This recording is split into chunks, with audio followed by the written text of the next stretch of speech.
စစ်အာဏာရှင်စနစ်ဆိုးတွေရဲ့နော်အကျိုးဆက်တွေကအခုကျွန်တော်မြန်မာနိုင်ငံသားတွေအပေါ်မှာရှစ်ဆက်ပြီးတော့တောက်လျှောက်ကျွန်တော်တို့တက်ရောက်မှာပဲဖြစ်ပါတယ်။ကောင်းကျိုးတစ်ခုမှမရှိဘူးကျွန်တော်တို့စိုးကျိုးတွေပဲတက်ရောက်မှာဖြစ်တယ်။ဆန္ဒသိမ်းမိကကျွန်တော်လူငယ်တွေနော်နိုင်ငံခြားထွက်ခွာခွင့်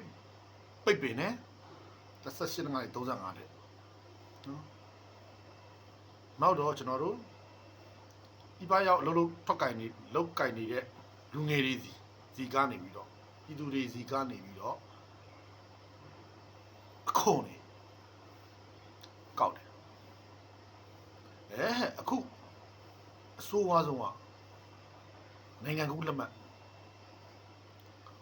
ကျွန်တော်ထိုင်းနိုင်ငံမှာခံစားနေရပြီနိုင်ငံကူးလက်မှတ်စာအုပ်အနီးပေါ့ဗျာ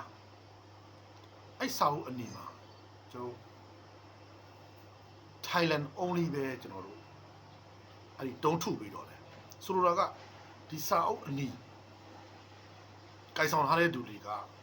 တခြားပြည်ပနိုင်ငံကိုတခြားနိုင်ငံကိုဆက်လက်ထွက်ခွာဝင်မရတော့ဘူးထိုင်းမှာပဲခွင့်ပြုတယ်ဆိုတဲ့သဘောနိုင်ငံတကာမှာကြည့်ရင်ကျွန်တော်တို့နိုင်ငံကူးလက်မှတ်ဆိုတာတနိုင်ငံနဲ့တနိုင်ငံကိုလူဆက်ဆံတွာလာခွင့်ဒါပြည်သူတွေရဲ့အခွင့်အရေးလူအခွင့်အရေးပဲ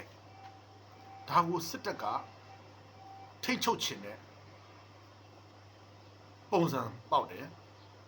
နော်လက်ရှိကလည်းတော်လန်ရေးဘက်မှာကကျွန်တော်တို့တော်လန်ရေးဘက်တော်သားတွေကဒီထိုင်းနိုင်ငံမှာအများစုရှိနေတဲ့အတွက်ကိုဒီဟာကိုကျွန်တော်တို့ focus ထားပြီးတော့သူဆောင်ရွက်တာလည်းဖြစ်တယ်ပွင့်လင်းပြောတာကျွန်တော်တို့နိုင်ငံသားတွေရဲ့အခွင့်အရေးကိုထိခိုက်နစ်နာတာဖြစ်တယ်ဒါကြောင့်အာဏာရှင်စနစ်ဆိုးရဲ့အကျိုးဆက်တွေကတစ်ခုပြီးတစ်ခုခင်ဗျားတို့တောက်လျှောက်ခံစားရမယ်ဆိုတာသိတယ်ဒီကောင်လေးအမြင့်မပြတ်သူကြီးကနိုင်ငံသားတွေလူခွင့်ရေးချိုးဖောက်ခံရမယ်နော်ဆိုတဲ့အချက်လက်တွေအများကြီးတက်ရောက်လာမှာဖြစ်တယ်ဆိုတာကျွန်တော်ပြောချင်တာ